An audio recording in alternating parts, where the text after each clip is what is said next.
All right, so yesterday we finished up talking about nitration, and we said you can nitrate aromatic molecules by mixing nitric acid with concentrated sulfuric acid.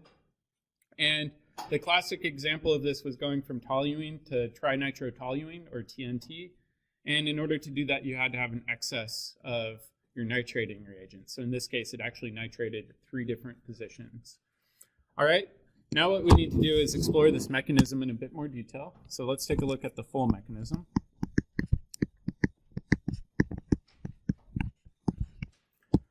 All right, so for the mechanism, we know we're mixing nitric acid with sulfuric acid. So let's take a look at what happens there.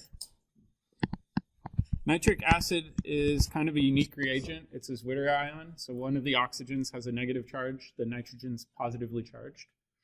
And sulfuric acid is a super strong acid. It's stronger than nitric acid, and it very much wants to give up a proton. So in the first step, believe it or not, nitric acid is going to act as a base and steal a proton from sulfuric acid, simply because it's a stronger acid.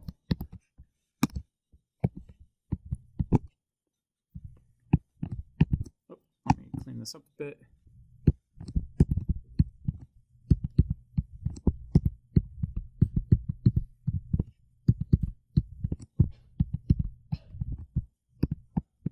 And at this point, you've got this highly charged species. It's not very stable at this point. However, by protonating this alcohol, we've turned it into a good leaving group, right? Similar to what we saw first term. All right, so now that it's a good leaving group, we can kind of shove it off. And this oxygen's lone pair will clamp down, kick off water as a leaving group.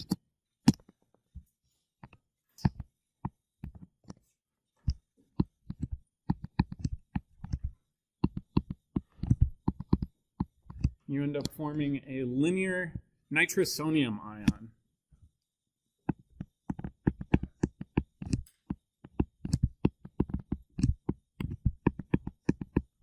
This is the reactive electrophile for this reaction. The nitric acid and the sulfuric acid don't participate in the reaction beyond just doing proton transfers. The nitrosonium ion is really the responsible party. So at this point, we've created the nitrosonium ion. We've also kicked off water in this reaction as our leaving group. So in the next step, we're going to use this nitrosonium ion. And we're going to react it with an aromatic ring. So I'm just going to go with the classic benzene ring.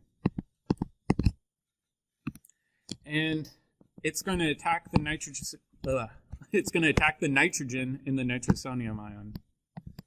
Say that 10 times fast. And kick up electrons onto that oxygen.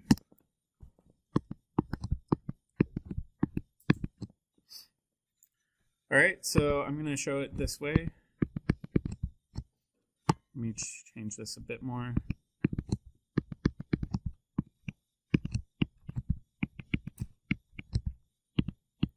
So one of these nitrogens has a negative charge. Or sorry, one of the oxygens has a negative charge. The nitrogen has a positive charge. And the ring itself has a positive charge. But it's resonance stabilized, right? So this is that sigma complex that we saw yesterday. In the next step, we want to restore aromaticity. And the best base around is actually water. So water can act as a weak base. Grab this proton, do that E1 reaction, and restore aromaticity.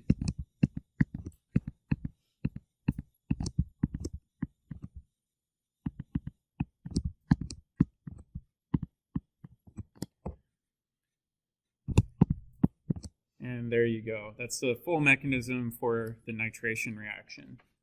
Does that make sense so far? Sorry, there should be a positive sign in there. I know it's a little hard to see. All right, the cool trick with this is you can use this nitrated product to do further reactions. So I'll show you guys the one reaction you can do.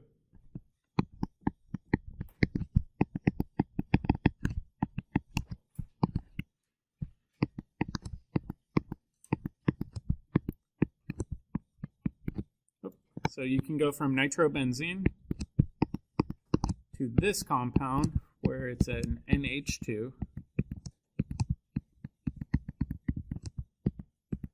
What's that called?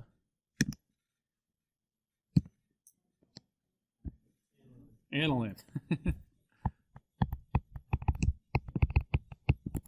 So you can go from nitrobenzene to aniline really easily. Do you think this is going to be an oxidation reaction or a reduction reaction? What's that? A reduction, right? We're gaining hydrogens, we're losing oxygens. That's one quick thing you can do. Alternatively, you can go through and find the oxidation number for the nitrogen and determine whether or not it's gaining or losing electrons. So this is a reduction reaction. And this can be done using standard reduction conditions. So palladium on carbon with hydrogen gas. Or the easier one is just mix HCl, hydrochloric acid, and iron or zinc metal. And when you mix an acid with one of those metals, you can easily reduce a nitro group to an amino group or create an aniline derivative. Does that make sense? We will use that a fair amount in synthesis, so it's a good trick to keep in the back of your mind. All right, next reaction is a really versatile reaction. This is called the Friedel-Crafts Alkylation reaction. And I'll show you the overall scheme and then we'll dive into the mechanism.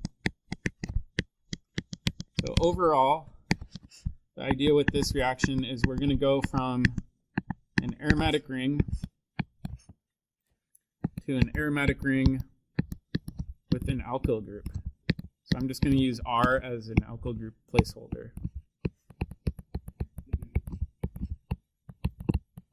What does it mean when I say alkyl group again?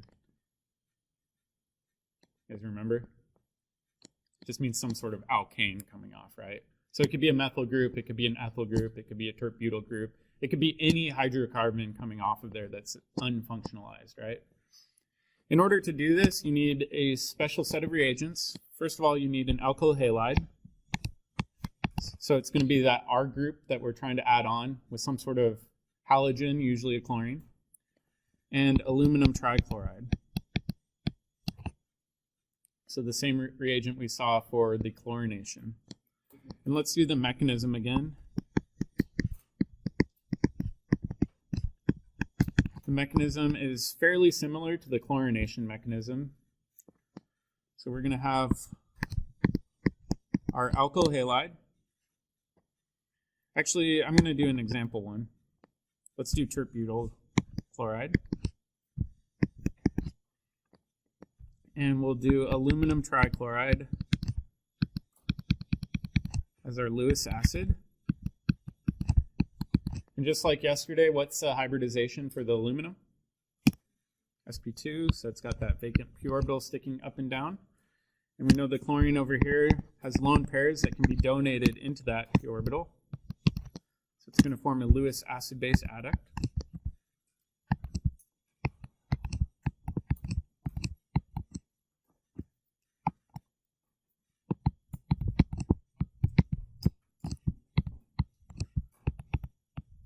At this point, we've got this highly unstable intermediate. It's not very happy having a chlorine with a positive charge. And in the next step, the chlorine will steal electrons from the adjacent bond to carbon and pop off. Oops.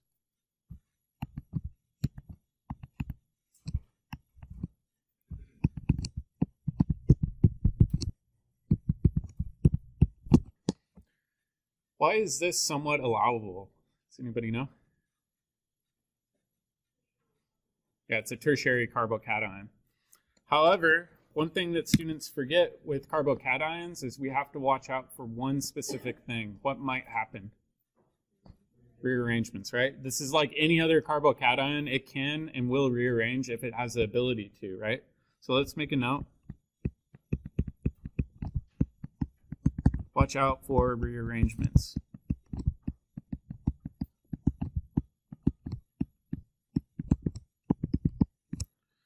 However, carbocations are remarkably good electrophiles, right? They desperately want to gain electrons back.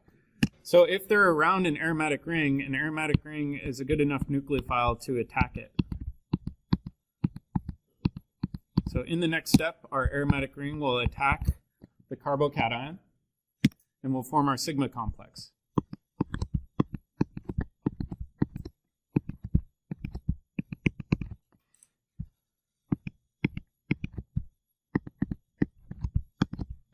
So now we've got our sigma complex where we've destroyed aromaticity for the time being. However, we've got that aluminum floating around.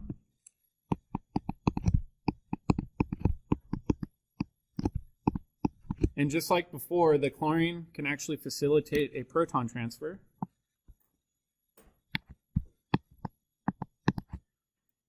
Steal the proton off of the aromatic ring and help restore aromaticity.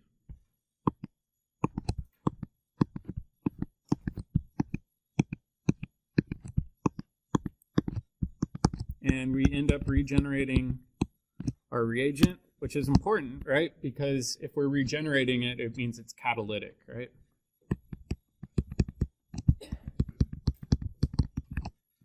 So what's this aromatic molecule that we just made called?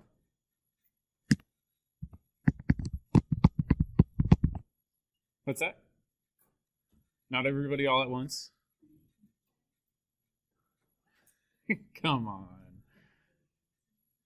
Tert-butyl-benzene, right? It's got a tert-butyl group coming off of it. So make sure you do remember how to name your aromatic molecules. All right. So let's do a practice problem here.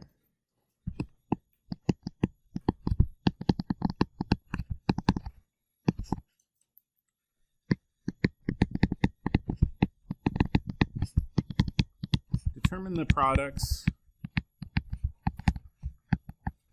for the following.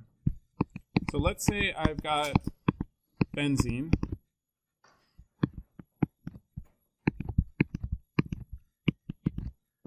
And I've got 1 chloropropane and aluminum trichloride as my reagents. What product or products do you think I will get out?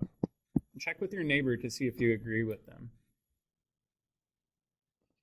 And then I'll put in a second one here too.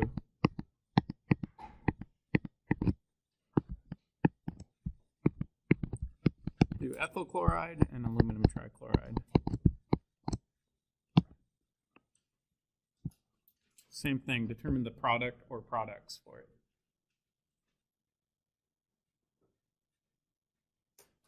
So let's see a show of hands for the first reaction. How many of you think there will only be one product? How many of you think there will be 2 products? How many of you think there will be more than 2 products? Oh, that's good. All right, so let's check the first one. So one potential product would be the one that a lot of students are tempted to draw, and they'd say, well, couldn't we just add in that whole propyl group? Yeah, theoretically that could be one product, but what's another product that could occur? Yeah, isopropyl benzene. And why might we observe isopropyl benzene? Yeah, we could observe a hydride shift during that mechanism, right? So up here, where I had the carbocation, we know we can do hydride shifts to form a more stable carbocation. So in this case, that's exactly what happens. We had a hydride shift during that carbocation step. The reality is, if you run this reaction, you'll get both products, and you can measure the amount of each that you'll get. You'll get about 35% of propylbenzene, and you'll get about 65% of isopropylbenzene, the rearranged product. So it does show that if it can occur, it likely will occur, and it likely will be your major product. All right, for the bottom one, how many products do you think we'll get? Just one? Why just one? Yeah, if you rearrange it, you're going to get the exact same product, right? So in this case, you only get one product. That is something to watch out for. It's typically primary alkyl halides that go beyond an ethyl group. You run into rearrangements. However, if it's an ethyl group or a methyl group, you don't have to worry about rearrangements because there's no possible rearrangement that can occur. Make sense? All right. There's a lot of rules you have to follow with this reaction, a lot of limitations. So let's write down kind of the rules to follow whenever you're doing this Friedel-Crafts alkylation. First one is what we just saw, and that's primary alkyl halides can rearrange.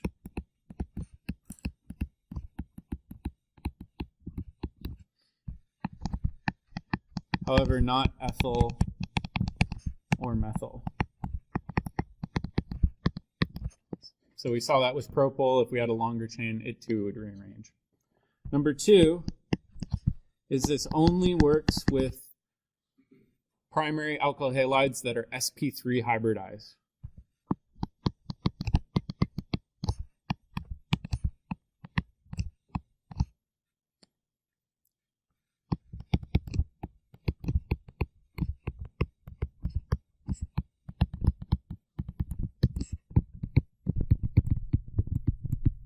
So I'll show you an example of one that won't work. So for example, let's say we want to add in a vinyl group. Let me show the arrow. And we want to make styrene, for example, and we say, all right, can I do this with aluminum trichloride? The reality is this will not work because this carbon is sp2, right? So it won't work for this reaction. So make sure it's always an sp3 hybridized carbon with the halogen attached. The third one is a pretty big limitation, and then we'll explain this more later. But alkyl groups are referred to as activators.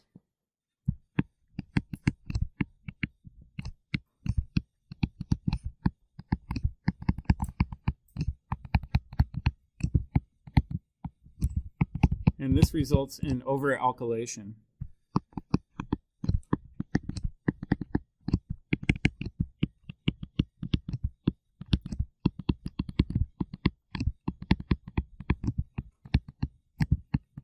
Under most reaction conditions.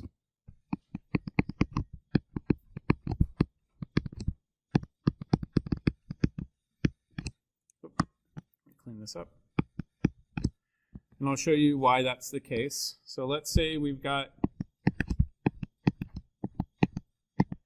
benzene, and we've got tert-butyl chlorides. That was the mechanism we just saw. And aluminum trichloride. We know we can add in that tert-butyl group, no problem. However, when we're comparing these, this is actually less nucleophilic than the product.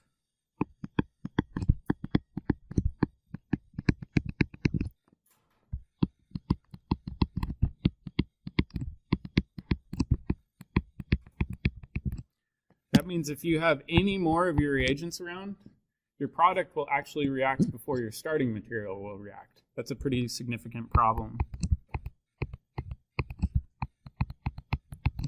Specifically, these groups tend to install in the ortho and para positions.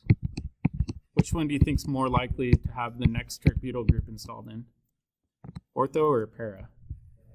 Para. Why is that?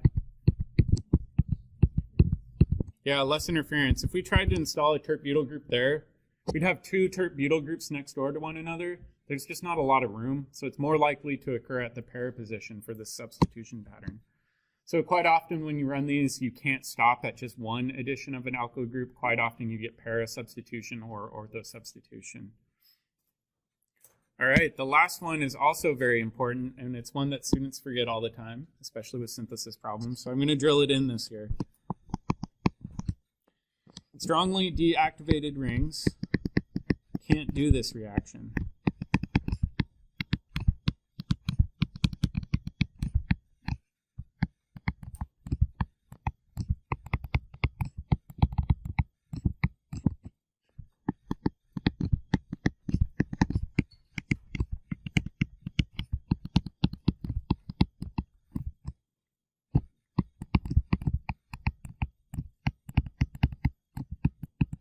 And so then the question is, well, what the heck does it mean to be strongly deactivated? Essentially, that's just a code word for having an electron withdrawing group on your ring.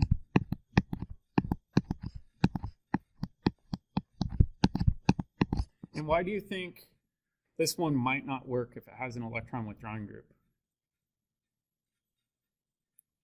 So for example, this nitro group we know is electron withdrawing.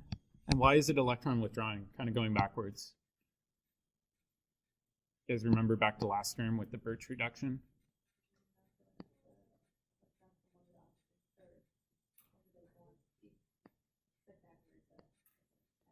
Yeah, when you do resonance structures with nitrobenzene, the only options are to pull electrons out of the aromatic ring, right?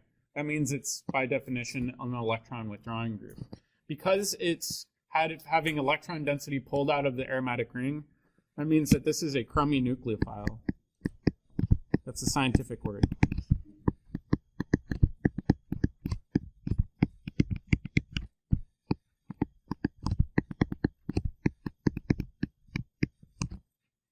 And like I said, that's due to the electron withdrawing group. So if you try to do a Friedel-Crafts reaction with this one, you simply get no reaction. What might be an alternate if you absolutely must get a tert-butyl group onto this ring? Anybody have an idea? Yeah, change it to an aniline and then do a Friedel-Crafts reaction, and that would work no problem. So sometimes you do have to do these roundabout methods to avoid a reaction not working, and we'll practice that more as the chapter goes on. Does that make sense? So 4 main rules you have to pay attention to with Friedel-Crafts reactions. All right, there's a variant of the Friedel-Crafts reaction too. It's kind of the sister reaction called the acylation. So we'll do that one next. And with an acylation reaction, the overall reaction is pretty similar, but instead of installing an alkyl group, we're going to install a carbonyl group.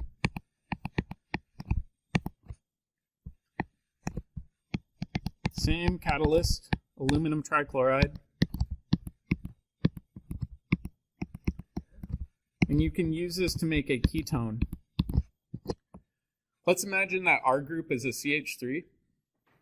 If it were a CH3 group, what would the product be called?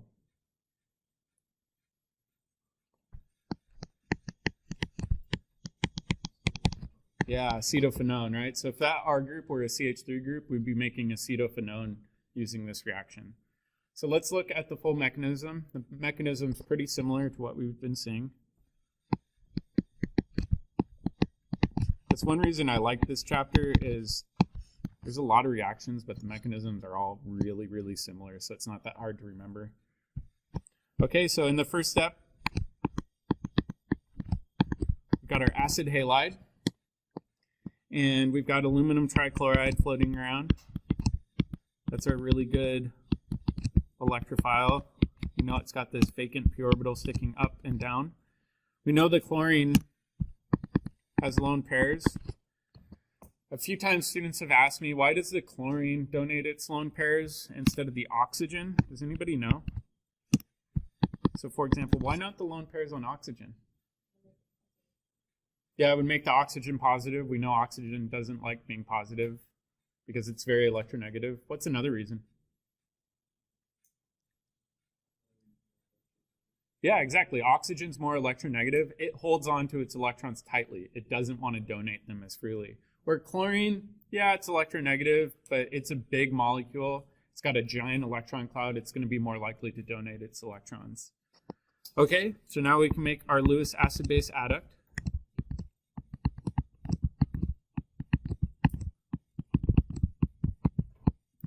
So the aluminum's got a negative charge, the chlorine's got a positive charge. And just like with the previous Friedel-Crafts reaction, we can actually kick off this group, give electrons to the chlorine. And when you do this, you end up, actually let me redraw this a little bit.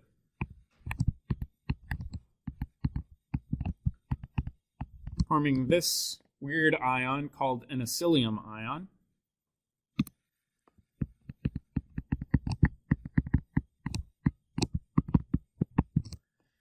And it doesn't look very stable, but is there anything else that can stabilize it? Hint, hint. Resonance. So you can actually show a resonance structure where you kick electrons over from the oxygen.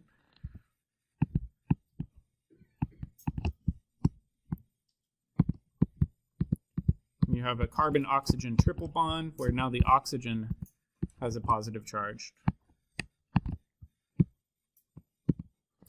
All right, now going way back to first term, which one's the major contributor, the right one or the left one? The right one, why? Full octets. Full octets always take priority. That means that this is, strangely enough, your major contributor. So the oxygen's carrying the bulk of the positive charge for this acylium ion. Seems kind of weird. All right, so we've got this acylium ion floating around. You can tell it desperately wants electrons. So what we can do is have this react with an aromatic ring. And when this aromatic ring attacks this major contributor, it can kick electrons back up onto that oxygen.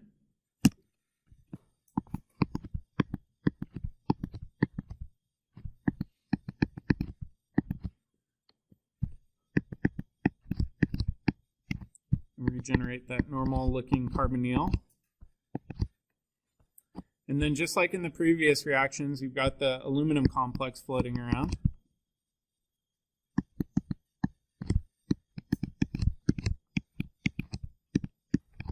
And this can reach back, steal its proton, restore aromaticity, and you're essentially finished.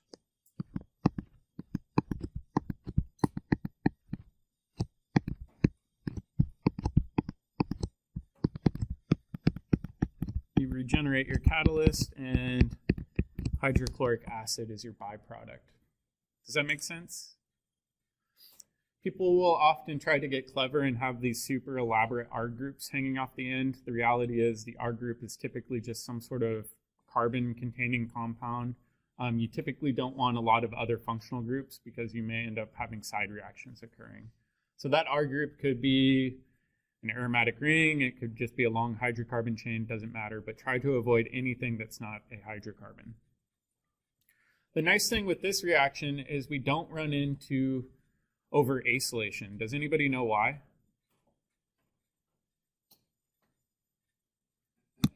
So let's write that down.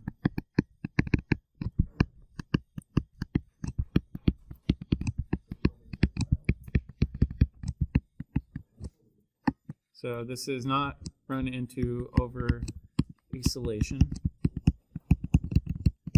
And what were you saying? It's a poor nucleophile. Why is that? Yeah. So let's write that down, and then we'll say the electron withdrawing group makes this a poor nucleophile. So that really slows down the problem and makes it so it doesn't occur really at all for this reaction. Does that make sense?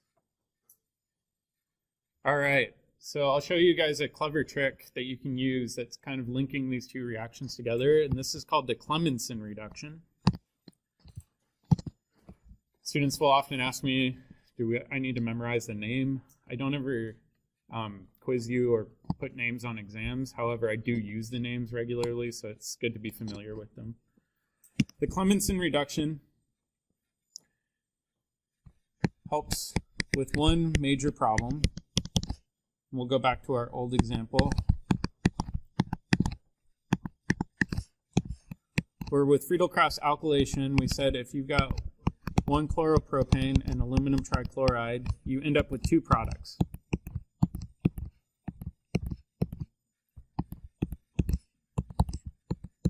You end up with propylbenzene and isopropylbenzene, right? And we said previously you only get this one in a 35% to 65% ratio. But as a chemist, let's say you want propylbenzene and you don't want isopropylbenzene. What can you do? And that's where the Clemmensen reduction comes in. If you want propylbenzene, you can take benzene and do an acylation first. So let's say we've got our acid halide. We want to install 3 carbons. So that would be the appropriate acid halide. We still need aluminum trichloride.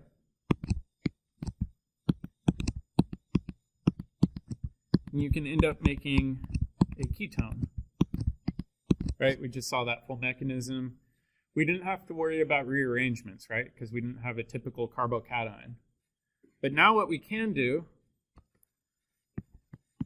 is we can actually reduce that double bond and completely eliminate it to give us propylbenzene. And in order to do this, you use a zinc mercury amalgam. So to show that it's an amalgam, you typically have mercury in brackets like that. And you do this under acidic conditions. The nice thing with this is you don't run into that problem of rearrangements and you only get that one product. So this workaround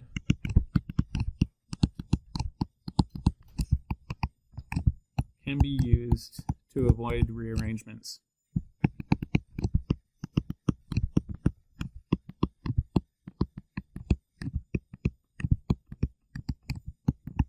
There is a downside though, so let's put down the downside.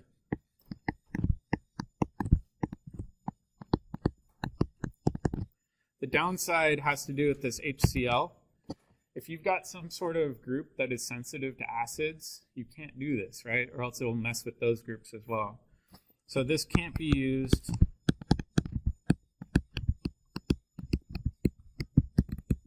if you have acid-sensitive functional groups.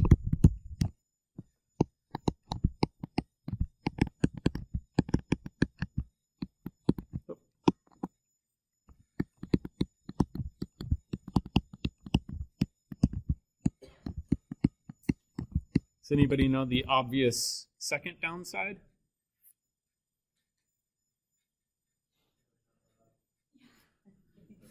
You don't know if it's that obvious? Are you a big fan of working with mercury? Yeah, that's not the most environmentally friendly reagent we could learn about. The reality is there's a lot of alternate techniques we can use to do this step besides the Clemmensen reduction, and we'll cover those later. Standard one is a reduction with Raney nickel. We'll cover that later, and we'll do a Wolff-Kishner reduction. Both of those are a lot more environmentally friendly, easier to perform, and typically a lot more common. This is just kind of the classic method that you see in the ACS exam and elsewhere. Make sense? All right. So now we got to start talking about activators and deactivators in a bit more detail. So let's talk about what makes things activated and deactivated. So activated aromatic rings have electron donating groups or withdrawing groups. What do you think? Donating, right? Because we want them to be a better nucleophile.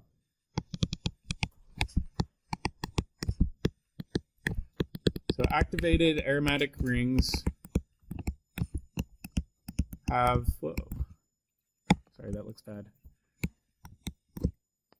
Have electron donating substituents.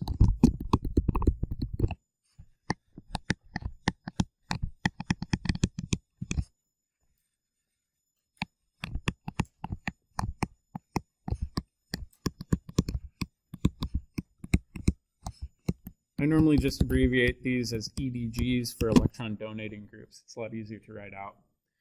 The reality is not all electron donators are created equal. Some are really, really strong donating groups. Some are kind of donating, and some are weakly donating. So we need to kind of order these in terms of strong to weak. So let's start out with strong.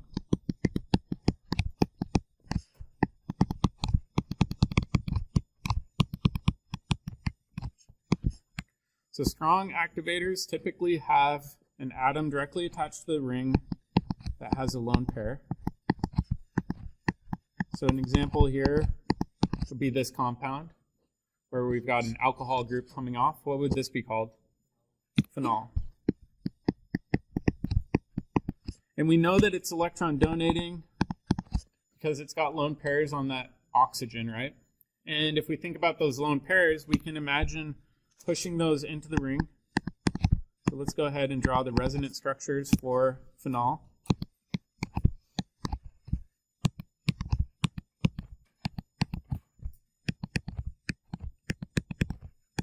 Now this oxygen has a positive charge, this carbon has a negative charge. This negative charge can further delocalize to the para position.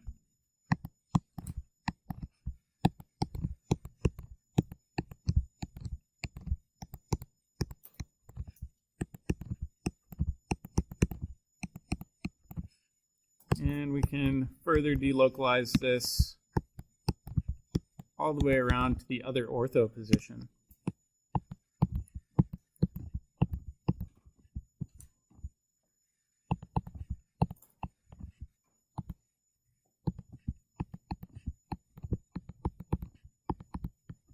So those are the major resonance structures for phenol. And this is kind of leading into our next section. But if the aromatic ring is going to act as your nucleophile, which positions do you think are going to be the most nucleophilic?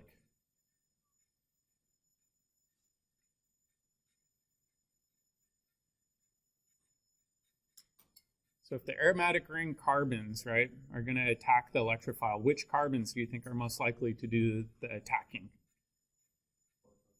Yeah, orthopara, right? Because they carry a partial negative charge. That means they're going to be the most nucleophilic, right? They want to attack an electrophile. So typically things that have strong activators on them are going to be orthopara directors. And we'll talk more about that later. That simply means when you do a substitution reaction, it's most likely going to occur at the ortho or the para position. It's not very likely that the reaction will occur at the meta position. So phenols are strong activators because you've got such strong electron donating ability. Another one that's a strong activator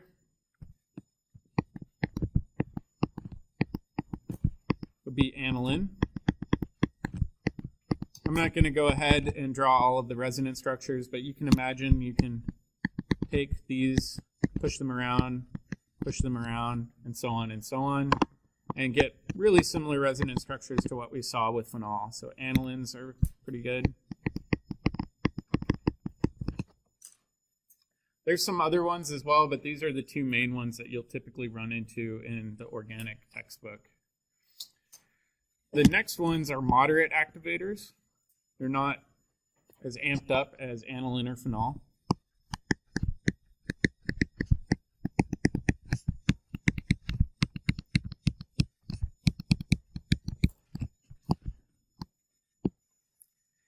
And the oddball in this group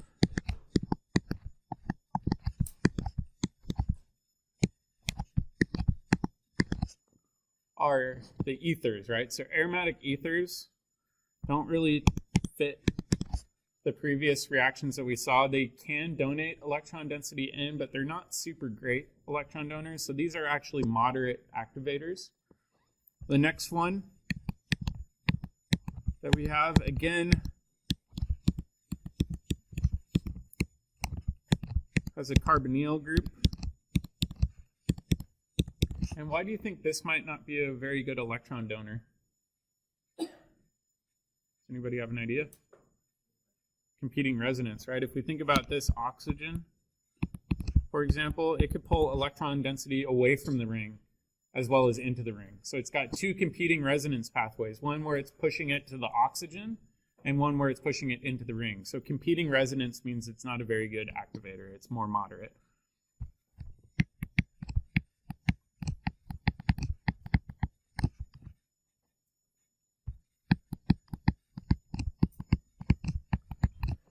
So we've got these esters, ethers, and last but not least, we've got amides as well.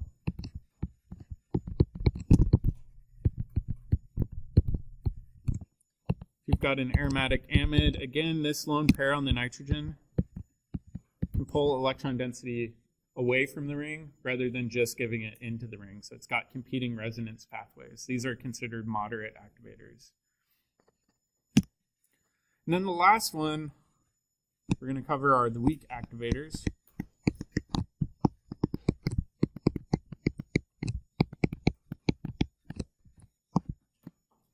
And weak activators are typically things like alkyl benzenes. So for example, if we've got tert-butylbenzene, it's weakly activated. The question is, well, there's no resonance. Why is this weakly activating? Does anybody know why? Yeah, there's no resonance structures we can do for pushing electrons into the ring or out of the ring. This is actually weakly activating due to hyperconjugation. Do you guys remember talking about that previously? It's not as strong as resonance, which is true conjugation, but it's kind of weakly stabilizing due to that hyperconjugation feature.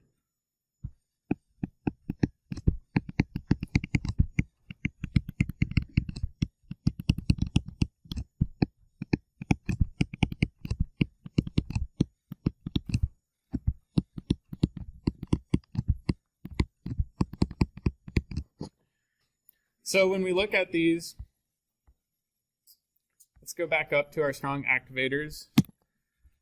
These ones are fast, meaning they'll do substitution reactions really, really, really quickly. The moderate activators are kind of fast.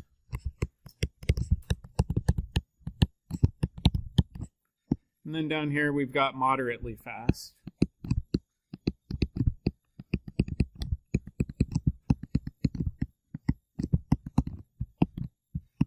So really when we're talking about activation, we're talking about the nucleophilicity of the aromatic molecule and how fast it can do an electrophilic aromatic substitution reaction. All right, so tomorrow when we come in, we'll talk about deactivators, the opposite side where we've got electron withdrawing groups. And then we'll talk about halogens. I already mentioned they're kind of weird and they don't classify very easily. They're weak deactivators, but they don't have the same predictability as the rest of them. All right, I'll see some of you in lab.